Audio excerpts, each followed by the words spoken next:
finishing up their drills and skills, and we start thinking about tomorrow. Lance Zierlein, Bucky Brooks, our super scouts here at the desk. Tomorrow, our big day because it's quarterback day. And is it a big day? Well, when Tomorrow's you got a big day? perhaps 5 quarterbacks getting selected in the first round, I would say that makes the 2018 Combine something special and awfully interesting on Saturday when the quarterback can be out there. Some of them throwing, some of them not, all of them running, pushing weight around, all that sort of stuff. So why don't we get started with the quarterback whose combine performance you are most interested to see? Baker Mayfield.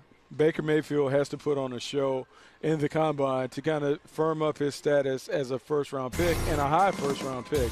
A lot of excitement and intrigue about him. We saw him check off some numbers in terms of coming in measurable, slightly under 6'1". We've talked about only one quarterback in the last 15 years has come in and been drafted under 6'1". In the first round. In the first round. Right. Can he be the outlier? You want to see him not only run around and show some athletic traits that may be better than anticipated, but when you talk about being the most accurate quarterback in football, well, let's see it out here. Let's see your arm strength. Let's see you consistently put the ball in the strike zone, and let's see you do it outside of the comfort of your own offense. Let's see what happens. Just a quick question there, Bucky, because you hear in the throwing drills when Sam Darnold elected not to throw, sort of, I guess if you want to call them the apologists, said it's no big deal. It's hard to get a gauge on a guy who's throwing to receivers he's not comfortable with. You don't have that chemistry. How do you try to develop that if you're Baker Mayfield in an hour or 90 minutes if you're being asked to be super accurate with guys you're not used to throwing to? Well, it's less about necessarily is the ball caught, more about where is the ball placed. And it is difficult in trying to determine where to anticipate some of these throws, the speed out, the deep ball, or whatever. But what you want to do is you want to see how does Baker Mayfield do in comparison to the other guys that are going through the same challenge. Josh Rosen, Lamar Jackson, some of the other guys that are throwing. If he looks the part, if it's within the strike zone, it won't be an issue. You just want to see, can he put it where the strike zone should be? Yeah, and I know, Maurice, you want to get in on this. No question. I think at the end of the day, and we've talked about this a ton, it's all about competing. And when you go out here, you understand that you're not going to have the receivers you throw to all throughout college and the guys you'll throw to in the pros. We just want to see you compete.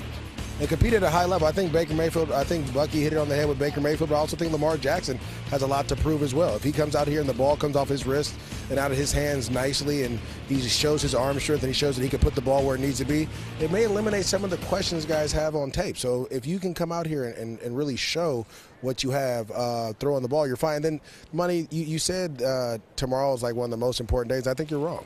Why Today is is the most important day. Because of the running backs? You see who's behind me.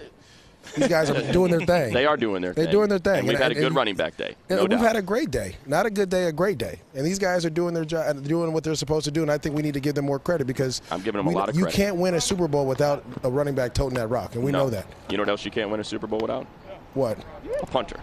You're right. You're going to have to punt the ball sooner or later. No, not in this last one they That's didn't. true. Not in this last one. Only one punt. Bad timing. As a matter of fact, that was bad timing. All right, Lance, quarterback performance you are most interested in at the Combine tomorrow. The MJD alluded to it. It's going to be Lamar Jackson. Yeah, because for everything that we say about Lamar Jackson, he does have some accuracy issues.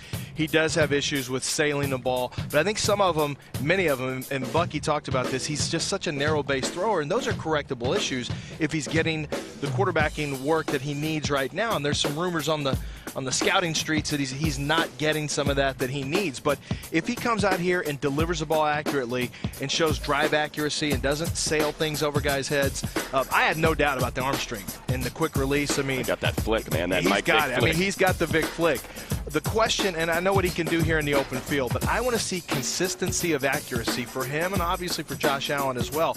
But I think Lamar Jackson really has a chance. Coming in at 215 pounds, I think he was, 216, that's a good weight for him.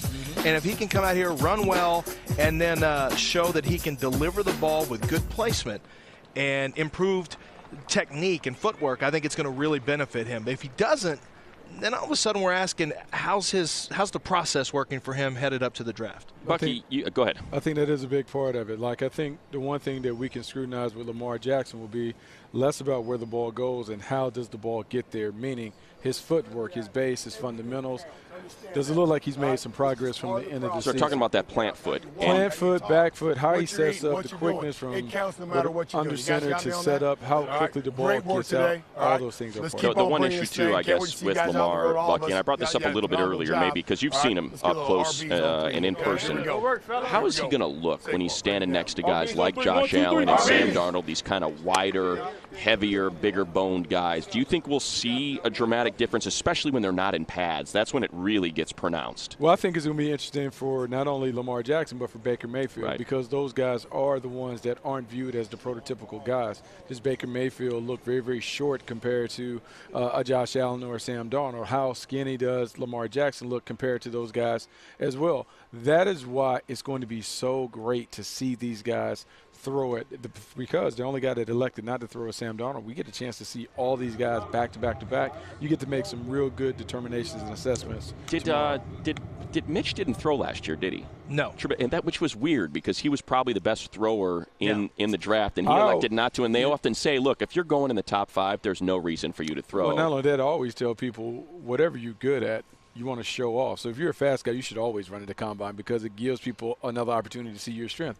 If you're a natural passer, show off your arm. Let them see it whiz through the air. Let them see it drop it in, all those other things. So if you're a talented passer, I think in these events you should definitely show it off. All right, well, who knows? Still time for Sam Darnold to change his mind. We saw it a few years back when no one was going to throw, and then Russell Wilson got out there, started zipping it around, and before you knew Brandon it, Whedon. Brandon Whedon's was throwing. like, Everybody's out there throwing it around. Well, that's going to be tomorrow.